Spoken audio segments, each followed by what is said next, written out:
San Diego, deuxième ville de Californie. Sa baie constitue l'un des plus beaux ports naturels du monde et abrite l'une des plus grandes bases navales du pays.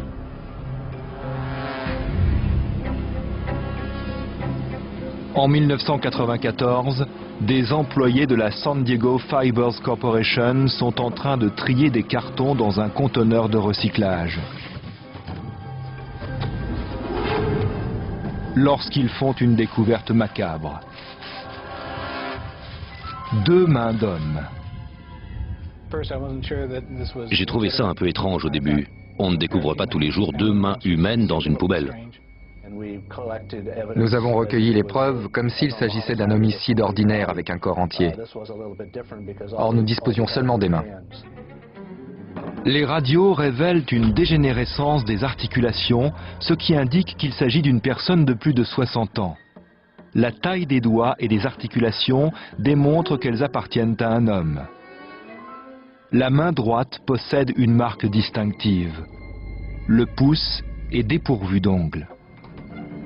Les enquêteurs contactent les morgues et les hôpitaux locaux à la recherche du corps d'un vieil homme sans main. De l'autre côté de la ville, Mary Mead et Terry Holland commencent à s'inquiéter.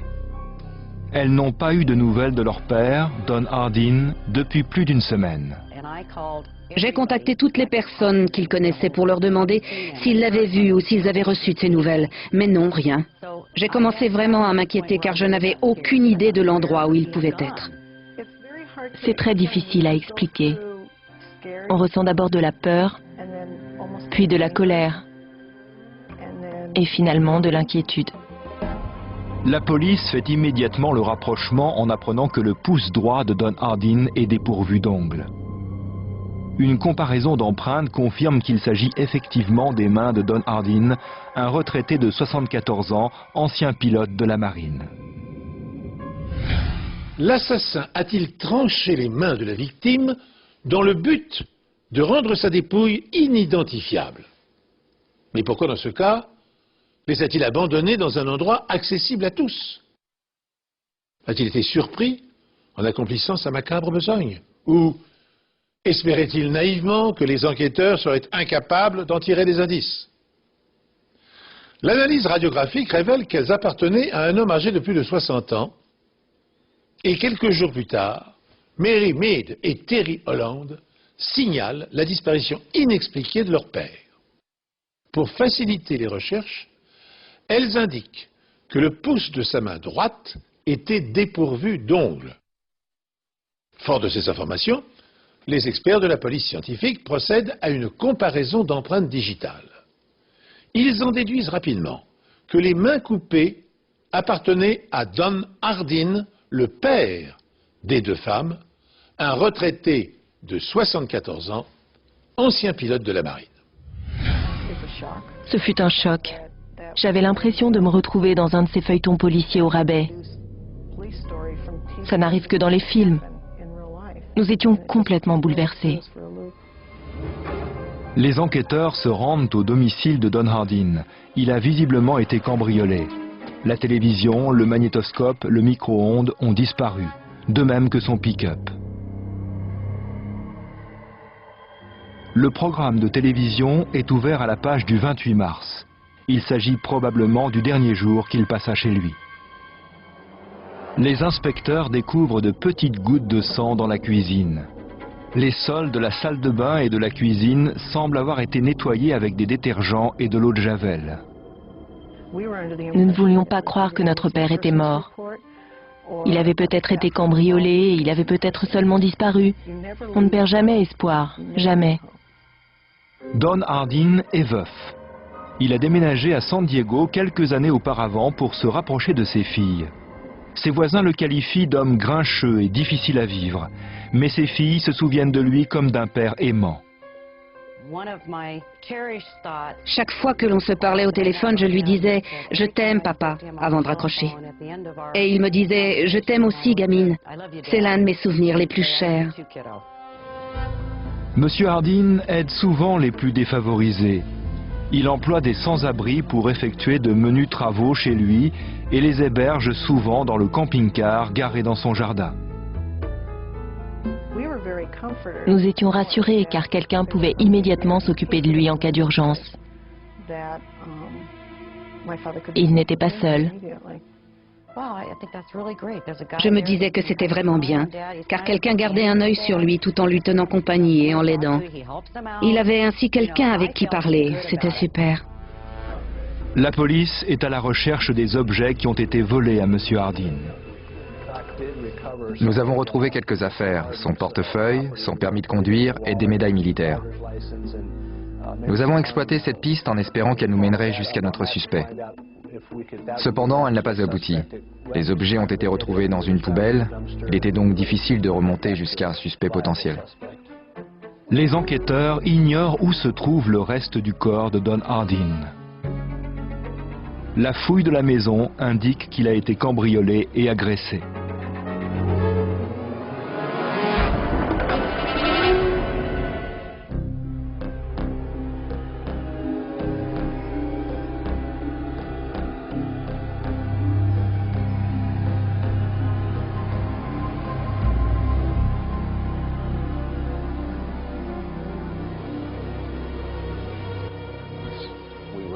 Il y avait sur le sol de la cuisine des traces laissées par une substance poudreuse blanche qui avait été mal rincée.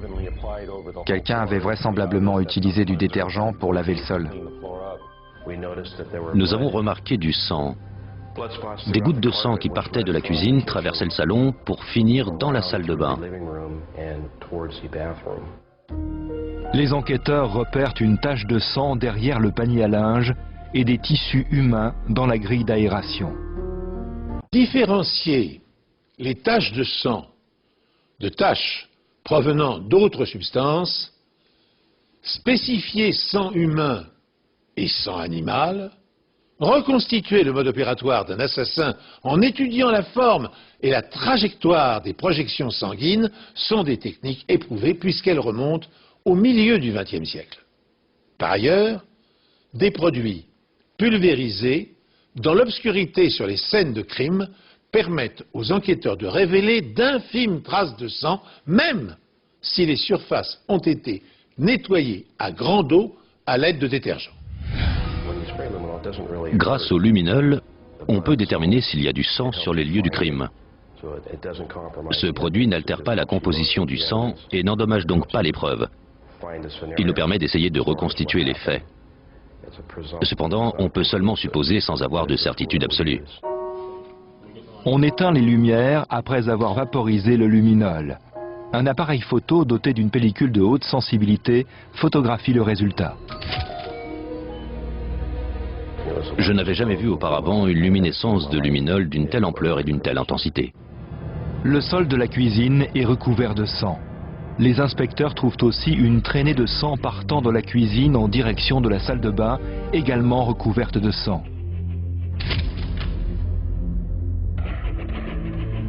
Des tests ADN confirment qu'il s'agit du sang de Don Hardin. Au vu de la quantité de sang retrouvé, les médecins légistes concluent que Don Hardin n'a pas pu survivre à de telles blessures. Je suis allée m'asseoir sur le canapé. L'inspecteur m'a dit « Tout porte à croire que votre père a été tué dans la cuisine, puis démembré dans la salle de bain. Il est mort et nous en avons la preuve. » Je n'ai pas réalisé immédiatement. Au début, je n'y croyais pas. Puis deux questions se sont posées. Pourquoi et comment est-ce arrivé ? Hardin menait une vie paisible, tout comme les autres retraités de la marine de San Diego. Qui avait donc voulu sa mort?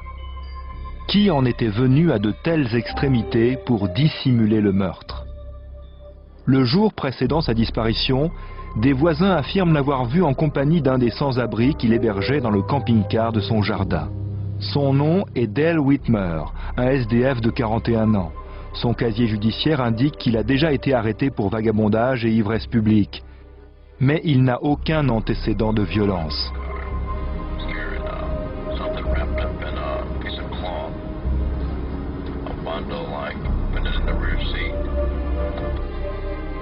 Whitmer affirme ne pas savoir où se trouve Don Hardin. Il ne l'aurait pas vu depuis qu'il lui a emprunté son pick-up. Il dit qu'il travaille sporadiquement pour Don Hardin depuis des années et le considère presque comme son père. Amis et voisins démentent cependant ses propos. Dale avait confié à des voisins qu'il supportait de moins en moins le vieil homme, qu'il allait bientôt craquer. Il en avait assez que ce dernier se moque de lui, l'insulte et le rabaisse. Prenez tout votre temps. Lors de l'interrogatoire, les enquêteurs montrent à Whitmer une photographie des mains sectionnées. Ce sont les mains de Don Hardin. Nous lui avons demandé comment il pouvait le savoir. Selon lui, il avait souvent vu les mains de Don Hardin au fil des ans et les avait simplement reconnues.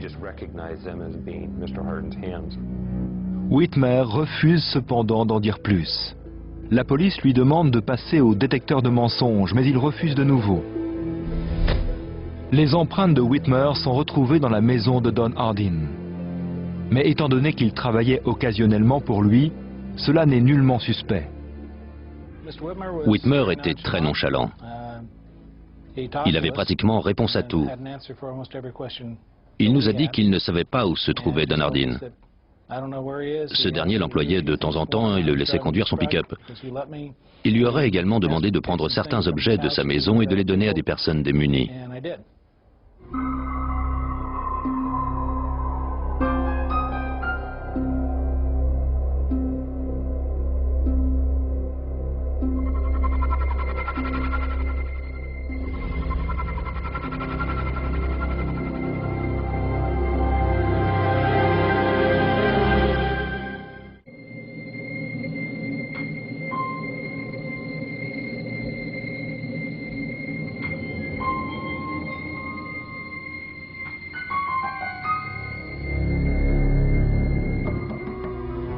Un an après la disparition de Don Hardin, la police a une nouvelle piste.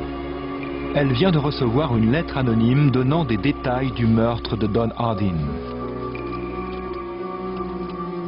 En lisant cette lettre, j'ai immédiatement su que la personne qui l'avait écrite ou qui avait fourni les éléments pour l'écrire détenait des informations sur le meurtre. Seul un suspect pouvait connaître autant de détails. J'étais très optimiste. L'auteur de la lettre affirme que son ami Bob connaît l'identité de l'assassin de Don Hardin.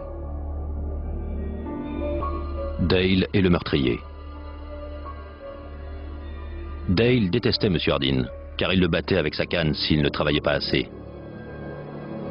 Dale est accro à l'héroïne. Avant sa mort, M. Hardin l'a hébergé pendant 1 an environ. Il a placé le corps dans la baignoire pour le démembrer. Il a mis les morceaux dans des sacs poubelles et les a enterrés un peu partout dans le comté et au Mexique.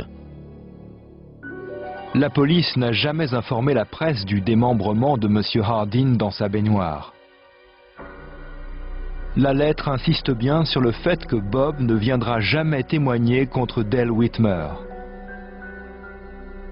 Je lui ai demandé de vous contacter directement, mais il ne s'en sentait pas capable. Il est persuadé que Dale saura qui a averti la police, et alors il le fera taire ou lui fera du mal. Il semble évident que l'auteur de la lettre souhaite aider la police, mais qu'il refuse d'être impliqué dans l'affaire. Bonne chance, monsieur l'inspecteur.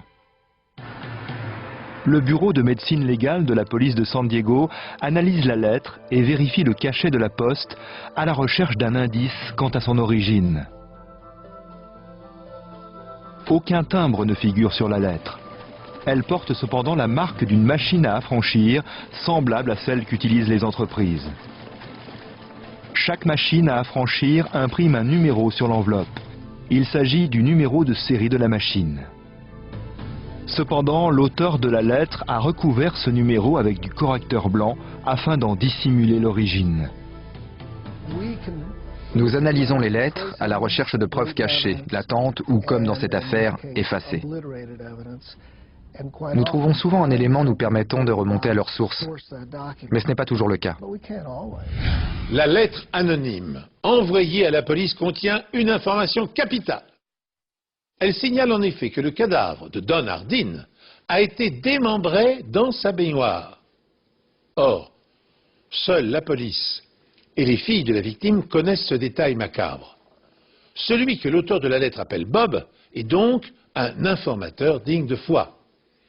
A-t-il été témoin du crime ou est-il complice du meurtrier? Pour parvenir à l'identifier, les enquêteurs doivent localiser rapidement le lieu d'expédition de la lettre. Mais par crainte des représailles, le scripteur a pris soin de maquiller le numéro d'identification de la machine à timbrer qu'il a utilisée. Sachant qu'il est souvent possible de déceler ce que dissimule une encre ou un correcteur, les experts utilisent un analyseur de spectre optique. Cet appareil permet de soumettre un document à différentes sources lumineuses dans l'espoir de mettre à jour les secrets enfouis dans les couches profondes du papier. Les premières tentatives afin de déchiffrer le numéro de série échouent. Hugh Kaufman, qui est aux commandes de l'analyseur, décide alors d'ouvrir complètement l'enveloppe afin de l'analyser de l'intérieur. À l'aide d'une lumière vert-bleu, il parvient à voir le numéro dissimulé par le correcteur. L'image était assez nette. L'inspecteur Lange a regardé le numéro et m'a dit « On a réussi ».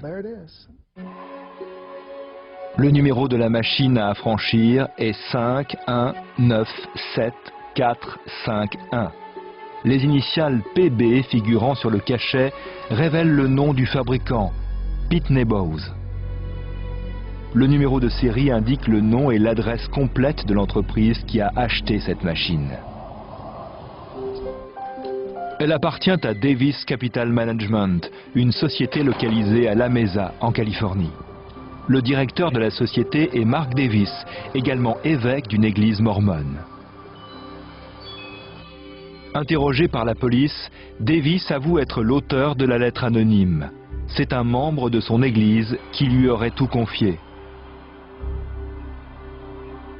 Davis refuse néanmoins de leur révéler l'identité de cette personne, évoquant le principe de confidentialité que lui impose sa fonction. Il est poursuivi en justice et le juge statue en défaveur de Davis. Ce principe de confidentialité n'est pas absolu, car toutes les conversations avec un ecclésiastique ne sont pas protégées.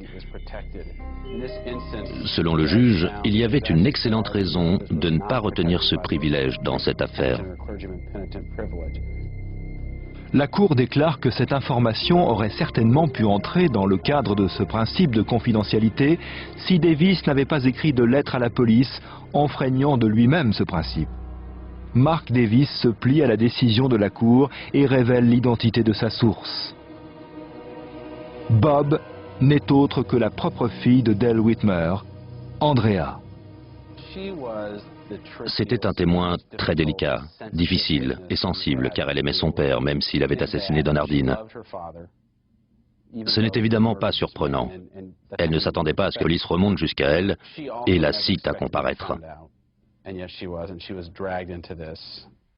Dale Whitmer est arrêté et inculpé de meurtre.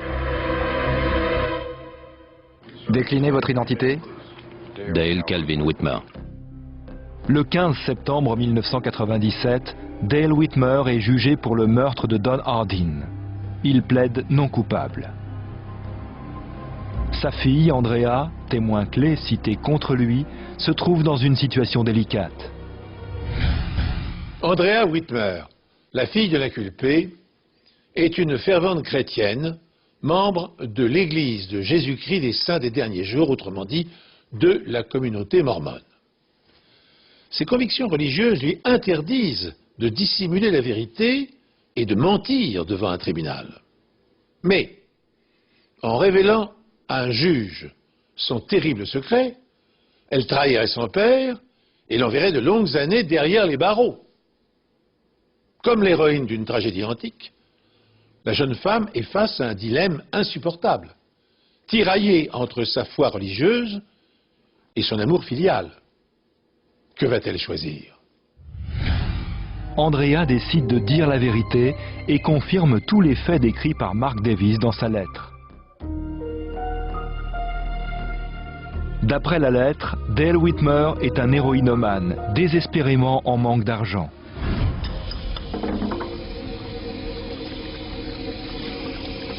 L'accusation avance que Dale Whitmer s'est introduit chez Don Hardin le 28 mars 1994 et l'a assassiné dans sa cuisine.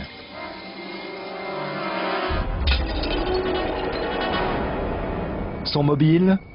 Cambrioler le vieil homme et se venger des mauvais traitements qui lui ont été infligés.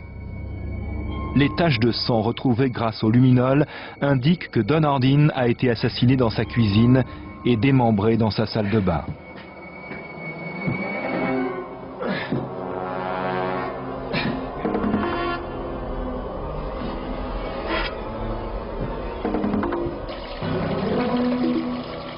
Les inspecteurs ont trouvé des taches de sang et des tissus humains derrière le panier à linge et à l'intérieur de la grille d'aération.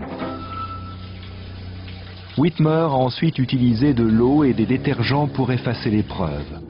Cependant, le luminol, au contact du fer présent dans le sang, les a rapidement fait apparaître. Whitmer a volé la télévision, le magnétoscope et le micro-ondes de Don Hardin, puis les a revendus pour se procurer de la drogue. Il s'est débarrassé des différentes parties du corps de Don Hardin en les jetant dans des poubelles à San Diego et au Mexique.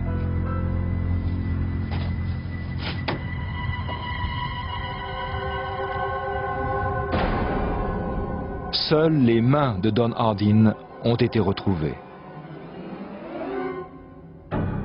Le jury déclare Dale Whitmer coupable de meurtre au second degré. Les filles de Don Hardin demandent la permission de s'adresser à la cour avant que la sentence ne soit prononcée. C'est une épreuve terrible pour elles. Je n'y arriverai pas. Je vais la lire pour vous. Il a failli ne pas être puni pour la mort atroce de mon père. J'espère qu'il restera en prison et ne pourra pas faire souffrir une autre famille. Cette épreuve m'a redonné confiance dans le système judiciaire américain. C'est une épreuve terrible que de perdre son père. Il nous manque énormément. J'ai souvent envie de lui passer un coup de fil. Un meurtre des plus abominables. Dale Whitmer est condamné à une peine d'emprisonnement de 15 ans. Sans le luminol et la lettre, nous n'aurions pas pu l'inculper. On n'aurait jamais résolu l'affaire. On aurait peut-être réussi à trouver l'identité du tueur, mais on n'aurait jamais pu prouver sa culpabilité. Les mains étaient certes un élément important, mais grâce à la médecine légale, la scène du crime a été analysée et nous avons retrouvé toutes ces taches de sang. Et bien entendu, l'enveloppe a également joué un rôle fondamental dans la résolution de cette affaire. J'espère que la médecine légale et l'ensemble des technologies qu'elle utilise décourageront quiconque envisagerait de commettre un crime, quel qu'il soit. Les experts disposent d'outils tellement sophistiqués que ces personnes seront certainement appréhendées. Cela devrait les dissuader.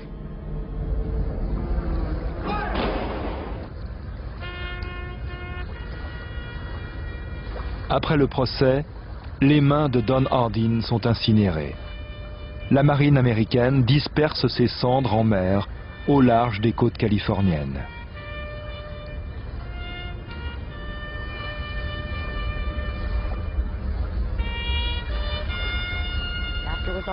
Une fois le procès terminé, nous étions soulagés. Nous pouvions tourner la page. Papa a eu une cérémonie très digne en mer. C'est terminé. Telles étaient ses dernières volontés.